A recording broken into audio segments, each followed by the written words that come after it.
By repurposing your individual podcast episodes, you can create a podcast blog post with minimal effort. Let me show you how.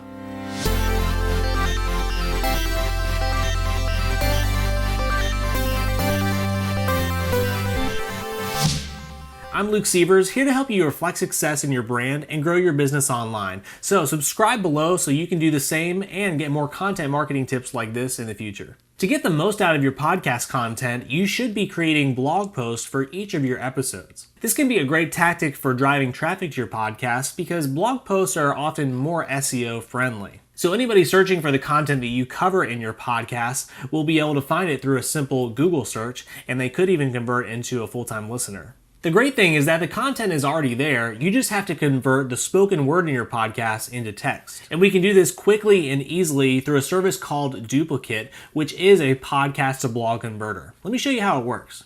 So let's visit duplikit.co and we'll sign up for a free account. By the way, this works for both video and audio files, but today I'm going to be converting my podcast audio. So let's click Create New.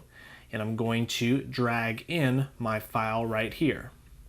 Now, while our file is processing, what it's going to do is transcribe our spoken word in our file and convert it into a blog-ready format. Another quick tip I'll mention is, depending on the length of your podcast, it may make sense to repurpose it as multiple blog posts. Especially if your episode is longer than 20 minutes, that can turn into a pretty lengthy blog post. So you may want to consider dividing that up into multiple blog pieces of content that cover different topics. But anyway, just something to consider. But it looks like our content is ready. Let's go ahead and click View. So as you can see, it automatically generated a transcript from our podcast episode. So first, let me go ahead and just give this blog post a title.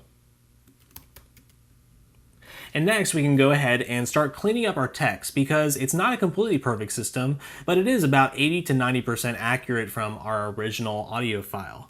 So one thing that's useful that we can do is anywhere we click, if we double click here, it's actually going to refresh the player here. Maybe you got some spinach stuck in your teeth. It'll play exactly where we're at in the podcast episode, just in case we forget a certain word that we said or we need to make a change.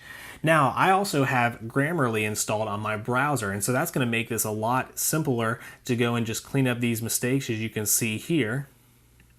We also have another useful tool with it, which is this find and replace over here, especially if there's like a proper noun that the transcript doesn't necessarily pick up on.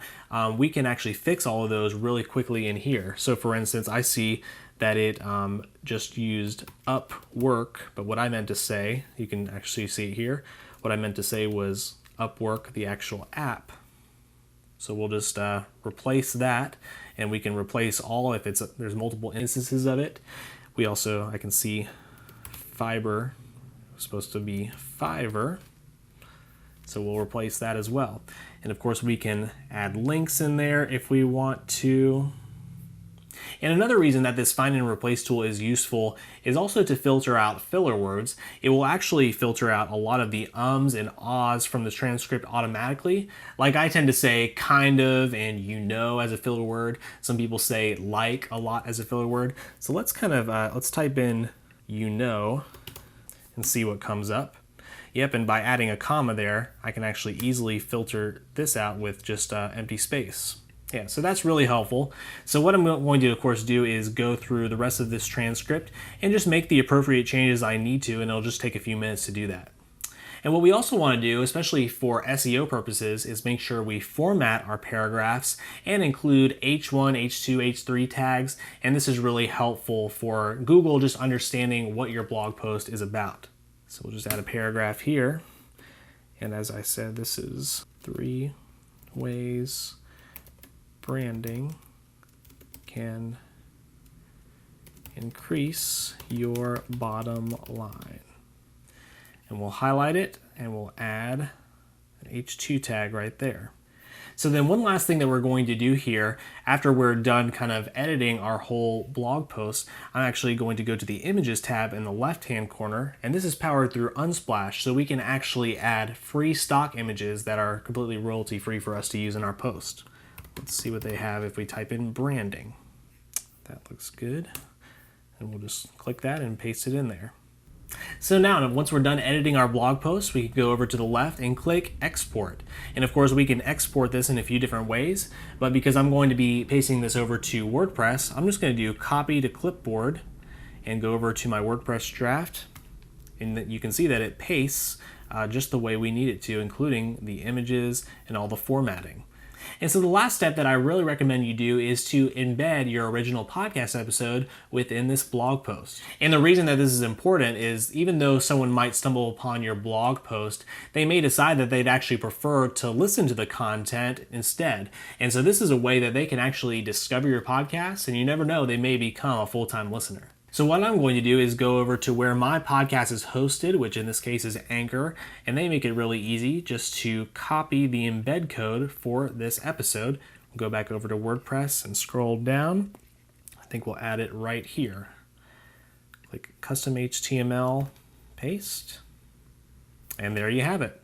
Now, as you can see, Duplikit makes it super easy to convert your podcast into a blog post. Be sure and visit duplikit.co and you can get started for free, or you can click the link in the description below. And if you want more tips like this to help you grow your brand online, you want to check out one of these videos next. Please like and subscribe to support the channel, and I'll catch you next time.